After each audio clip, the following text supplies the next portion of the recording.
Last week, State Senator Maida Coleman blasted Governor Matt Blunt and his head of the Office of Administration for politicking on the taxpayers' dime. She called Commissioner Mike Keithley a spin doctor and said he lacked credibility when speaking on issues other than the budget. Senator Coleman sat down with PubDef today to discuss her criticisms of Keithley and Blunt.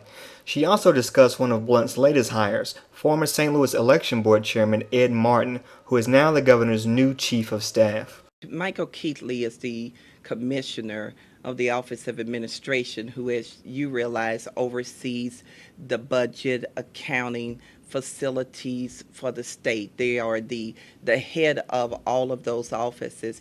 And his job is not legislative. It's also not a public relations job.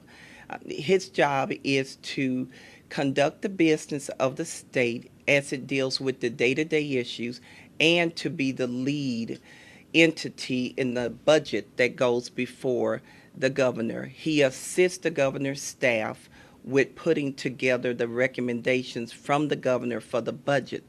That's his main job. And lately, he's been traveling across the state, mainly in the Boot Hill, which is where he's from Dexter, Missouri, talking about the photo voter ID bill, which of course he's not a legislator, so he should not be providing the governor's agenda on that, talking about Medicaid, issues that he would not be well versed on since that's not his job.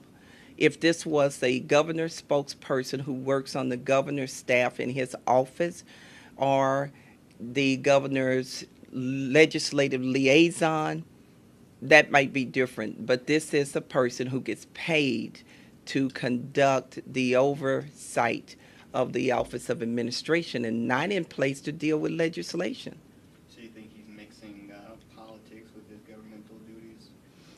Absolutely. I think that Michael Keithley, who is from that area, from Dexter, Missouri, finds it very easy to have those types of conversations. But when he's speaking on behalf of the governor, it is not his job to speak to legislative related issues.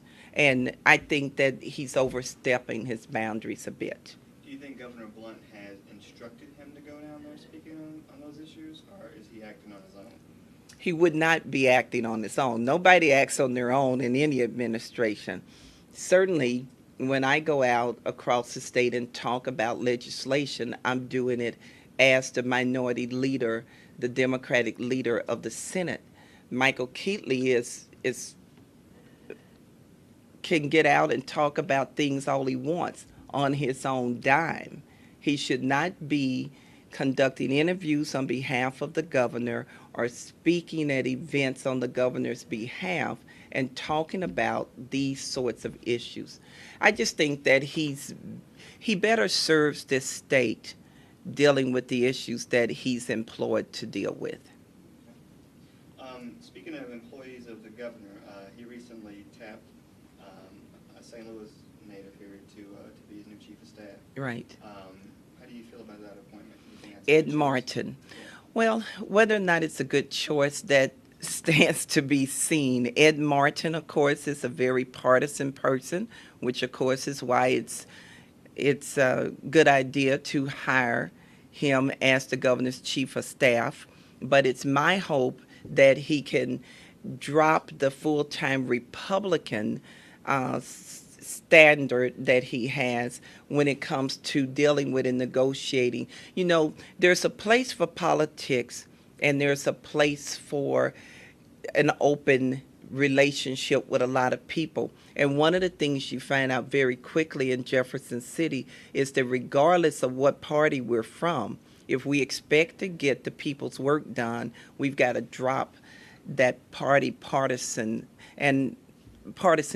that so many of us have. And I have noticed that when it came to the Board of Election Commissioners, certainly the agenda that the Republican-controlled board had was very partisan, and partisan to the point for me that it seemed that everybody wasn't being given a fair shake. And I think it's important that whomever is in charge down at the Board of Elections understands that their job is to make sure that every registered voter has the right to vote and to not try to stifle that.